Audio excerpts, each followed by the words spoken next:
Cylinder चाहिए, आपको gas चाहिए, आपको रिफिल चाहिए, तो आपको ब्लैक मार्केट से मिलेगा। और ब्लैक मार्केट में कौन भेजेगा? यही कुछ डीलर्स जो लोगों को कहते हैं एलपीजी है नहीं। यही डीलर्स जो लोगों से ऑनलाइन बुकिंग लेते हैं, लेकिन लोगों को साहब को जवाब ना देना पड़े, अपना स्विच ऑफ रखते हैं। क्या यह सच नहीं है? क्या यह सच नहीं है कि आज की तारीख में कश्मीर के कुछ हिस्सों में वही सिलेंडर ब्लैक में बेचा जाता है जो असल में डिस्ट्रीब्यूटर को अपने सारिफ को देना है? क्या यह सच नहीं है कि बुकिंग के बावजूद भी सार्फिन को कहा जाता है कि अभी रिफिल नहीं मिल सकता क्योंकि रिफिल नहीं है, गैस सिलेंडर नहीं है? और बताइए, जब ऐसी सूरत हाल पैदा हो तो ये कुछ डाकू डिस्ट्रीब्यूटर्स दो हाथों से इसी गरीब को, इसी सारिफ को लूटने की कोशिश करते हैं। और मैं आपको बताऊं कि मुझे यह भी बताया गया है कि कुछ distributors domestic cylinders, domestic LPG gas commercial hubs को सप्लाई कर रहे हैं और दो हाथों से लोगों को लूट रहे हैं।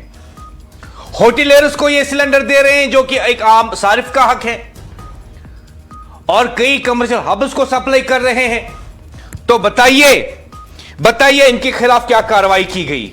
और मैं खुल के कहूंगा, मुतलका हुक्काम, आप कह रहे हैं कि सिलेंडर्स की कमी नहीं है, पेट्रोल की कमी नहीं है, और हम भी मान के चलते हैं कि रिफिल की कमी नहीं है, गैस की कमी नहीं है, सिलेंडर्स की कमी नहीं है, पेट्रोल की शॉर्टेज नहीं है, हम भी मान के चलते हैं।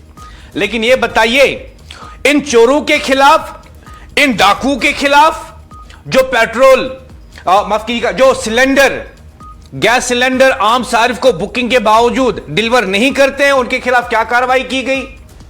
आपकी टीम ने कितने ऐसे ब्लैक मार्केटर्स को पकड़ा? कितनों के खिलाफ आपने एक्शन किया? कितनों की लाइसेंस आपने रद्द कर दी? और यह बताइए, बांडीपुरा, कुलगाम, श्रीनगर से लगातार शिकायत आ रही है लोगों की कि एलपीजी सिलेंडर्स बुकिंग करने के बावजूद भी उनका डिस्ट्रीब्यूटर उन्हें रिफिल नहीं दे रहा है, गैस सिलेंडर नहीं दे रहा है, और वहीं पे डिलीवरी करने वाले लोग उनसे कहते हैं अगर आपको सिलेंडर चाहिए तो आप मुझे 2000 दीजिए, आपको सिलेंडर मिल जाएगा। यह कौन लोगों की साजिश है कि मसनूई किल्लत पैदा करेंगे, और वही सिलेंडर जो आम सारिफ को 1050 या 1060 रुपए में मिलना चाहिए, उसी को हम इसी सारिफ को इस खौफ के अंदर दे देंगे 2000 में, 2500 में कि आने वाले दिनों में यह भी नहीं आपको नहीं मिलेगा। अभी लोग पैनिक में हैं, इसमें कोई शक नहीं, क्योंकि शिकायत लगातार आ रही है बांडीपुरा, कुलगाम, श्रीनगर से कि लोग बुकिंग कर रहे हैं ऑनलाइन, एलपीजी सिलेंडर की कर रहे हैं, लेकिन उनका डिस्ट्रीब्यूटर उन्हें रिफिल नहीं देता, और यह भी कोशिश करता है कि इन्हीं लोगों को ब्लैक में वही सिलेंडर भेजे जो असल में उनका हक है। खवातीन और हजरात, इस बात में कोई शक नहीं कि आज वादी के मुख्तलिफ पेट्रोल पंप्स पर जो मनाजिर देखने को मिले, उसने अवाम में एक बेचैनी पैदा की। लोगों की बड़ी तादाद पेट्रोल हासिल करने के लिए निकल आई, जैसे किसी मुमकिन किल्लत का खदशा हो। लेकिन हम आपको वाज़ह तौर पे बता दें कि ऐसी कोई सूरत हाल नहीं। मुतलका हुक्काम ने यकीन दहानी कराई है कि वादी में ईंधन का वाफिर जखीरा मौजूद है, और अवाम से अपील की गई है कि वो अफवाहों पर कान ना धरे और गैर जरूरी खरीदारी से गुरेज करे। और यहां एक अहम पहलू भी सामने आया। जराये के मुताबिक इस मामले को संजीदगी से लेते हुए अपनी पार्टी की लीडरशिप ने आला सतह पर पूरी मुदाखलत की, मुतलका हुक्काम के साथ राब्ता कायम किया और इस बात को यकीनी बनाया कि वादी में ईंधन की फराहमी मुतासिर ना हो।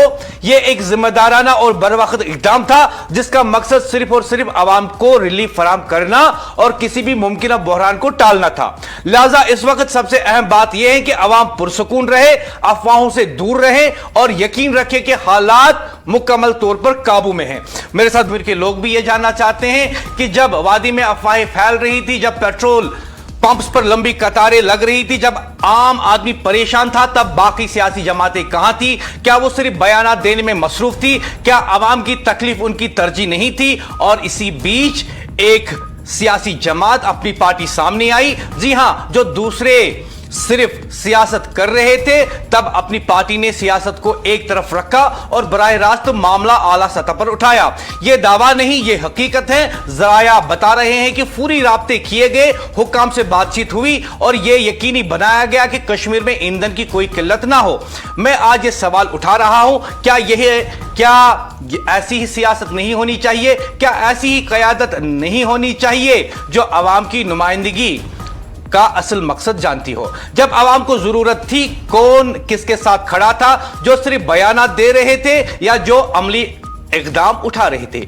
और आज हम ये वाजा कर दे, हुक्काम भी तस्दीक कर चुके हैं कि ईंधन वाफिर ज़खारा मौजूद है, कोई किल्लत नहीं, और आवाम से अपील की गई है कि वो अफवाहों पर कान ना धरें। लेकिन इस पूरे मामले में एक बात वाज़ा है, वक्त आने पर कौन मैदान में उतरा?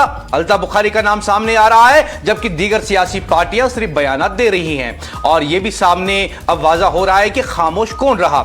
यह बहस खत्म नहीं होगी, बल्कि इस पर बात जारी रहेगी, क्योंकि हम पूछेंगे क्या अवामी मसाइल पर भी सियासत होगी या अब वक्त आ गया है जिम्मेदारी का। और जिस तरीके से इस वक्त शिकायत आ रही है कई अजला से कि बहुत सारे एलपीजी डिस्ट्रीब्यूटर्स ने अपने स्विच ऑफ रखे हैं, लोग ऑनलाइन बुकिंग करते हैं रिफिल के लिए, लेकिन उन्हें गैस सिलेंडर नहीं मिलता है। और वही कुछ डिस्ट्रीब्यूटर्स इन्हीं बुकिंग्स को जो है नकारते हैं, लोगों में खौफ फैलाते हैं कि एलपीजी खत्म हो गया, एलपीजी है ही नहीं, आपको रिफिल नहीं मिलेगा।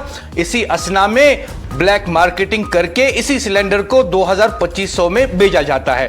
इसके बारे में अपनी पार्टी का यह कहना है कि बांडीपुरा, कुलगाम, श्रीनगर और दीगर अजला जहां से ये शिकायत आ रही है, ये इन शिकायत को उठाएगी जिला इंतजामिया के साथ और उनसे अपील करेगी कि कड़ी से कड़ी कार्रवाई उनके खिलाफ की जाए जो ये अफवाहें और पैनिक क्रिएट करते हैं। और जिन सार्फिन ने बुकिंग की है उन्हें जो है 24 घंटे के अंदर अंदर उनका एलपीजी सिलेंडर मिलना चाहिए। ऐसा जो है अपनी पार्टी के स्पोक्स पर्सन भी बता रहे थे, मोहिद्दीन मुंतजिर।